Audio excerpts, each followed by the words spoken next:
chapter 2 part 2, and we will start from here as pseudopodium or false food. Okay, so I have already told you that what is false food and what is cytoplasm. Listen, if you won't purchase the books, you won't be able to understand what I'm teaching to you. Okay, so I'm just wasting your time, I think, but please, at least you can purchase books so that you can easily understand what we are teaching and what we are trying to teach, and even you can get ready for your papers. As after some time, as always, the last year, it may be in July, it may be in sometimes when you will come to school and you have to give papers, and you have to be prepared for that. So at least you can purchase book, make copy, write question answers, prepare for exercises, and be prepared for paper and all. Okay, so now we will start from nutrition. So unicellular animals like amoeba feed on microscopic plants and animals. तो unicellular animals जो होते हैं जैसे कि amoeba, वो microscopic plants और animals के ऊपर मतलब डिपेंड करते हैं या खाना खाते हैं, उन्हीं का खाना खाते हैं, ठीक है, उन्हीं को खाते हैं. All the processes of nutrition are performed by it single cell. और जितनी प्रोसेस होती है न्यूट्रिशन की वो सब उसके अमीबा के सिंगल सेल के द्वारा परफॉर्म की जाती है, ठीक है. और दीज आर एज फॉलोज. और ये पूरी प्रोसेस है 5, ये इंजेशन, डाइजेशन, एब्जॉर्प्शन, एसिमिलेशन और एजेशन, ये 5 चीज़ें हैं, ये प्रोसेस है, इस तरह होता है, ठीक है. इसमें न्यूट्रिशन ब्रेक होता है और परफॉर्म किया जाता है इन 5 प्रोसेसेस के द्वारा. तो पहला है इंजेशन.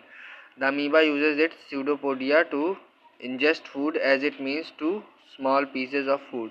तो अमीबा क्या करता है, स्यूडोपोडिया, अपना बताया था स्यूडोपोडियम एक्सटेंशन उसका. तो अमीबा क्या करता है, स्यूडोपोडिया का इस्तेमाल करता है फूड इंजेस्ट करने के लिए. As it nears a small piece of food, और वो स्मॉल पीस ऑफ फूड को के पास होता है, ठीक है. जैसे वो उसके पास जाता है तो उसको धीमे धीमे खाने को घेरने लगता है, ठीक है.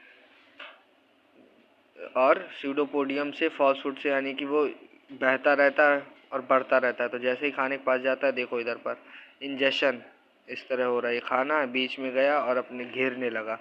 और डाइजेशन, पूरा घेर लिया, खाना है, ठीक है.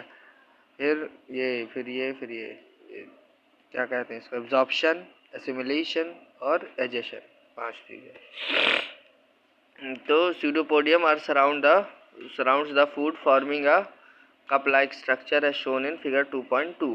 तो फिगर 2.2 यानी कि कप लाइक स्ट्रक्चर फॉर्म करता है जैसा कि इसमें दिखाया गया है. The cup like structure forms a food vacuole. तो जो कप लाइक स्ट्रक्चर होता है वो फूड वैक्यूल को फॉर्म कर देता है सेल में, फूड वैक्यूल को बना देता है सेल में, ठीक है.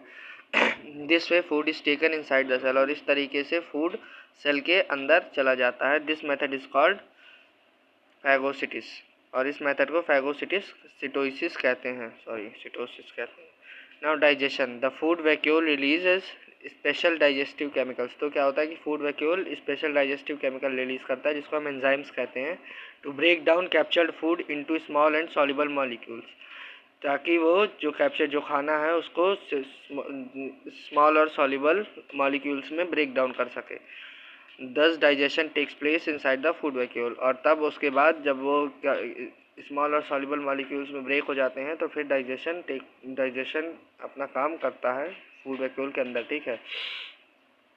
अब absorption. The digestion food is then absorb directly into the cytoplasm by the diffusion. फिर क्या होता है कि जो डाइजेस्टेड फूड है वो एब्जॉर्ब कर लिया जाता है डायरेक्टली साइटोप्लाज्म के द्वारा डिफ्यूजन के द्वारा, ठीक है. साइटोप्लाज्म डायरेक्ट अब्जॉर्व कर लेता है उस फूड को जो कि डाइजेस्ट हो चुका है डिफ्यूजन के द्वारा.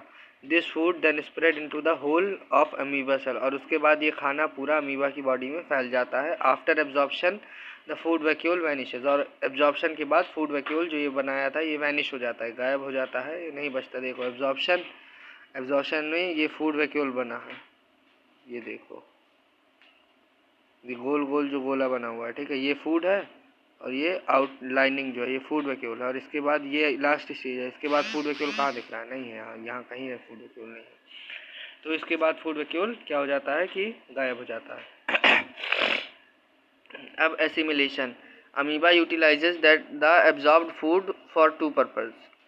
तो क्या होता है कि अमीबा यूटिलाइज करता है अपने खाने को दो पर्पज़ के लिए। One part of the food is use to obtain energy. पहला पार्ट जो फूड का है वो एनर्जी ऑब्टेन करने के लिए होता है थ्रू रेस्पायरेशन, रेस्पायरेशन के द्वारा एनर्जी ऑब्टेन करने के लिए होता है। और जो दूसरा पार्ट होता है वो उसकी ग्रोथ के लिए होता है, यानी कि जो पहला पार्ट होता है वो एनर्जी अब्जॉर्ब करने के लिए होता है रेस्पायरेशन के द्वारा, और दूसरा पार्ट उसकी ग्रोथ के लिए, उसके बढ़ने के लिए होता है। ठीक है।